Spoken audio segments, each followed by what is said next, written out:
Thank you, Mr Stewart. It's a pleasure to serve under your chairmanship. I beg to move that this House has considered the matter of returning forcibly deported children to Ukraine. I'd like to start this debate by welcoming a distinguished guest into the hall today, Olena Kondrachuk, the Deputy Chair of the Verkhovna Rada in Ukraine, and her colleagues from the Ukrainian Embassy to the UK. Her presence is not only welcome, but shows that our two nations' great democratic institutions stand united alongside the families of the thousands of stolen children of Ukraine, and that today we commit ourselves to ensuring that our work will continue until every single Ukrainian child is returned home. Earlier this year, I joined the APPG for Ukraine and UK Friends of Ukraine on a delegation of British parliamentarians to mark the third anniversary of Putin's illegal and bloody war. It was unquestionably one of the most humbling experiences of my life to meet the brave men and women, unbroken in spirit, fighting courageously for their freedom and for their homeland. It's an experience that will stay with me forever. On that visit, I met the Ukrainian Parliamentary Commissioner for Human Rights, Dmytro Lubinets. What we discussed at that meeting was devastating. The systematic abduction of Ukrainian children by Russian forces, a grave crime that continues unabated to this day. When Dmytro told me that at least 19,546 Ukrainian children had been stolen, I had to ask him to repeat the number, because I simply could not believe that a crime of this magnitude was taking place before our very eyes and no one was talking about it. The official estimates are horrendous enough, but some other organisations estimate that the total number of children stolen could be much, much higher. The Russian Federation's Children's Ombudsman has stated that they have accepted 700,000 Ukrainian children since the start of their full-scale invasion in Ukraine. When I returned from Ukraine, I made it my purpose to ensure that the scale of this crime receives the attention that it demands in this place. That's why in April, alongside UK Friends of Ukraine, I co-authored a report titled "Return the Stolen Children of Ukraine." That report lays out in no uncertain terms a detailed timeline of the systematic abduction and forcible deportation of Ukrainian children from Russian-occupied territories. It highlights that President Putin has personally directed Russia's Children's Commissioner to identify and streamline bureaucratic barriers, not to protect children, but to fast-track their placement into Russian families. It highlights that Putin's presidential aircraft is complicit in flying Ukrainian children from occupied Donetsk to Moscow. It highlights the role of federal and regional officials across Russia, occupied Ukraine and Belarus in the deportation of those children and the deliberate erasure of their Ukrainian identity. It highlights that military-style camps have been set up to indoctrinate those children, teaching them basic combat skills and loyalty to the Russian state. It highlights that parents in occupied territories are being coerced into sending their children to so-called summer camps across Russia, camps designed to distance them permanently from their homeland. The report also highlights that today Ukrainian children in occupied areas are now being used to support Russia's drone development and production efforts. Children are being made to assist a war machine. And since the publication of our report, the situation has only worsened. Russia's First Deputy Education Minister recently announced that approximately 53,000 Ukrainian children from occupied territories will spend their summer holidays in camps, not in their homes, not with their families, but scattered throughout occupied territories. Mr. Chairman, these are not just numbers. They are children, they are sons, they are daughters, taken from their families, taken from their culture, taken from their country. Today's debate isn't just about numbers, it's about the stories of the children, like Kira and Margarita. Margarita was 10 months old when she was taken from a children's home in Kherson, a baby. She couldn't walk, she couldn't talk, but she was already a target of the Russian regime. She was taken to Moscow under the excuse of needing medical care, which she did not need. She ended up in the arms of a senior Russian politician and close ally of President Putin. He adopted her. He changed her name to Marina, changed her birthplace to a Russian city, registered her as his daughter. That baby girl, just months old, had her whole identity rewritten, erased.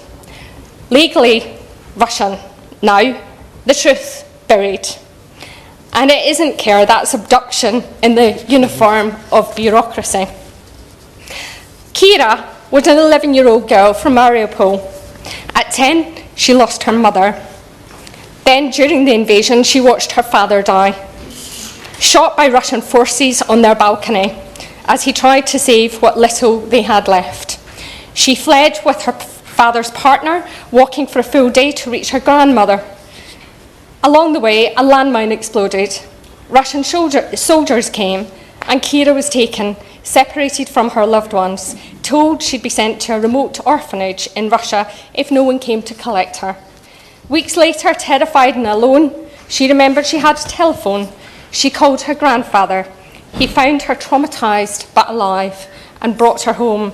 She said, she's 11 years old, she said, the Russians took my childhood, my city and my dad.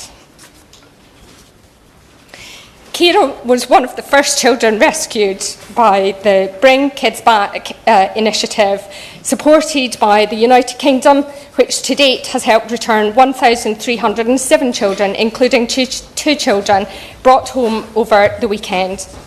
We now have clear and credible evidence, including from the Yale University Humanitarian Research Lab, that approximately 8,400 Ukrainian children have been forcibly transferred to at least 57 so-called re-education camps. They span across 8 time zones, from occupied Crimea all the way to Magadan in Russia's Far East. And inside those camps, Ukrainian children are indoctrinated. They're told that Russia's brutal invasion is justified. Ukrainian history is erased from textbooks. Mentions of Ukraine as a sovereign nation are removed. And this isn't just the rewriting of the story, it's deleting it. It's a chilling, systematic attempt to dismantle Ukrainian identity, starting with the youngest and the most vulnerable. And Russia is not stopping at cultural erasure. In occupied territories, there's mounting evidence that over 10,000 children are being trained in drone warfare. The training is gamified, turning it into some twisted kind of play and taught through special engineering classes where students are instructed on how to build and deploy drones for the Russian military. To make matters worse, occupation authorities in Donetsk and Luhansk have signed cooperation agreements with the Russian Young Army Cadets National Movement. The goal: to scale up the recruitment of Ukrainian children into pro-Kremlin, military patriotic youth organisations. According to the Institute for the Study of War, as many as 11,500 Ukrainian children may already be involved. And the Russian adoption system operates as a tool of administrative erasure, where Ukrainian children are absorbed into a bureaucratic structure deliberately designed to erase their cultural and national identity. For those taken in infancy, this practice all but guarantees that an entire generation grew up on Russian soil, utterly unaware of their Ukrainian roots. This isn't just occupation, it's indoctrination, it's militarisation, it's a deliberate state-led campaign to steal Ukraine's future one child at a time. And it's a war crime playing out before our very eyes. As the House will already know, the International Criminal Court has issued arrest warrants for President Vladimir Putin and the so-called Children's Rights Commissioner, Maria Lvova-Belova, for the war crime of unlawful deportation of children. As our report set out, I believe there is sufficient evidence and scope to consider whether charges of crimes against humanity and genocide could also be considered under the international criminal law. It's certainly clear that Russia's actions commit flagrant violations of international humanitarian law and international conventions and treaties to which Russia is a party. To conclude, in calling for this debate today, I'm calling for the Government to work with our international partners to take all unnecessary measures to secure the immediate return. On that point, would my honourable friend take I have already called for the Government to recognise a UK Day of Action to highlight the profile of this issue to the wider public. Our report also calls for Russia to publish a full register of all Ukrainian children in its custody, as required under the Geneva Convention. We also are calling for Russia to provide a framework jointly agreed upon by both parties for the return of every Ukrainian child who has been forcibly deported. We should also expand our intelligence sharing and support for child trafficking efforts. We need to know where the children are, who has taken them, who is hiding them, because every day that passes, it's getting harder to bring them home. And on sanctions, I'm calling for sanctions to be targeted, biting and relentless on every official, every agency, every person complicit in these crimes, from the senior politicians to the Russian organisations running re-education camps. I previously called for a special tribunal for the crime of aggression, and I'm pleased to see the UK, alongside 40 partners, has agreed to a framework. But for this, I would also ask the Minister if he can share a bit more detail on the scope of this tribunal. This debate, Mr Chairman, is about turning up the volume on this issue. It's about making sure that no one can say, "We did not know." We need your help to amplify this. We need more pressure, more action, more urgency, because every day that we delay, another child forgets their name.